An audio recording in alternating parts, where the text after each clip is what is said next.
ton tung thung hil chen lai di to pa zai sui hi na pen bang tenga thiam chile tun lung dam bo lai chenga lam dang thulak pa chiwo vang len pasian ton tung pa Giêsu khasi pen ama ton tung pa hi hallelujah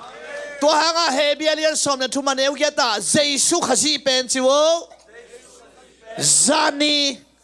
zani again te zani tak tek tek again ni lo abei sa khem pe china he